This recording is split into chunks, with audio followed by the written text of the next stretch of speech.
తెలుగు రాష్ట్రాల్లో అతిపెద్ద lift manufacturer లిఫ్ట్స్.com dealership కూడా ఇవ్వబడును. ఆమె గానం మధురామృతం. ఆమె గొంతు నుంచి జారిన గీతం నిత్యస్మరణీయం. 5 సంవత్సరాల వయసులోనే సింగర్గా కెరీర్ ప్రారంభించి వేల సంఖ్యలో పాటలు పాడారు. అందరూ మెచ్చిన సింగరే కాదు, బాలనటిగా, డబ్బింగ్ ఆర్టిస్ట్గా అందరి మన్ననలు అందుకున్నారు. కానీ జీవితంలో ఆనందం మాత్రం లేదు. ఎన్నో ఆటుపోట్లు, కష్టాలు.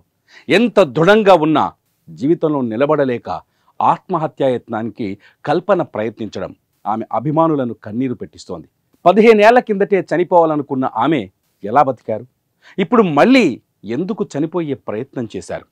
కల్పన జీవితం ఎలా మొదలైంది? ఆమె బ్యాక్గ్రౌండ్ ఏంటి? ఈ వీడియోలో తెలుసుకుందాం.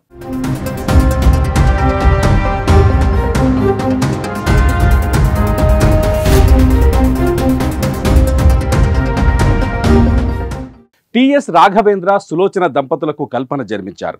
తండ్రి రాఘవేంద్ర నేపథ్య గాయకుడు, తల్లి సులోచన కూడా గాయకురాలు. కల్పన బాలనటిగా చిత్ర పరిశ్రమలో అడుగుపెట్టింది. ఆమె సుమారు 3 ఏళ్ల వయసులో తొలిసారిగా ఈనాడు అనే మలయాళ చిత్రంలో నటించింది. బాలకృష్ణ కథానాయకుడిగా వచ్చిన సీతారామ కళ్యాణం చిత్రంలో వచ్చే రాళ్లల్లో ఇసకల్లో పాటలో ఈమె కనిపిస్తుంది. విఠలాచార్య దర్శకత్వంలో వచ్చిన కామాక్షి కటాక్షం అనే చిత్రంలో నటించింది. బాలనటిగా దక్షిణ భారతీయ భాషల్లో సుమారు 30 సినిమాల్లో నటించింది కల్పన.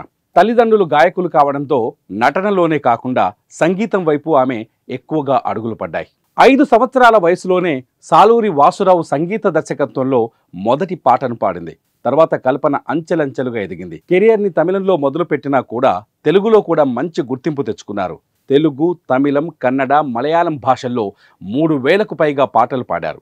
చాలా కష్టమైన పాటను అలవోకగా పాడగల సత్తా ఉన్న గాయని కల్పన.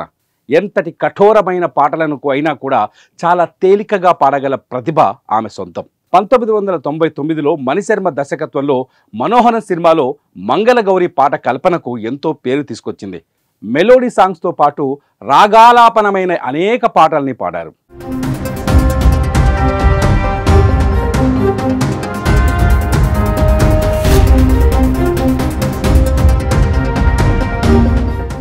ఏఆర్ రెహమాన్, ఇళయరాజా, ఎస్పి బాలు, కేవి మహదేవన్, చిత్ర వంటి ప్రముఖ గాయనీ గాయకులతో కలిసి అనేక పాటలు ఆలపించారు.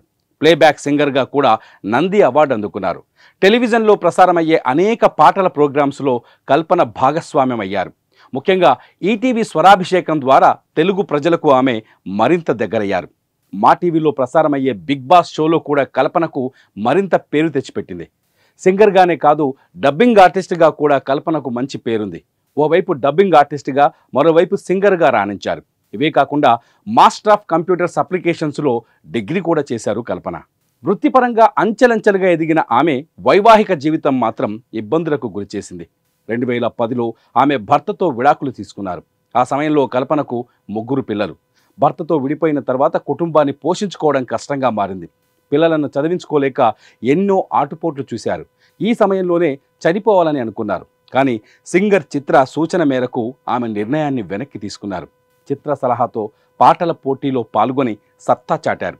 ఆ పోటీలో గెలిచాక మానసికంగా దృఢపడ్డారు. ఆ విజయం ఆమెలో మార్పును తీసుకొచ్చింది. జీవితంలో ముందుకు వెళ్లేందుకు ప్రోత్సహించింది. మళ్ళీ కెరీర్ను గాడిలో పెట్టారు. బలంగా నిలబడ్డారు. ఈ విషయాలన్నీ కల్పననే స్వయంగా ఓ ఇంటర్వ్యూలో చెప్పారు. తర్వాత చెన్నైకు చెందిన వ్యాపారవేత్త ప్రసాద్ను రెండో పెళ్లి చేసుకుని జీవితం సాగిస్తున్నారు. కానీ ఇప్పుడు మళ్ళీ ఆత్మహత్యా యత్నానికి ప్రయత్నించడం సంచలనంగా మారింది.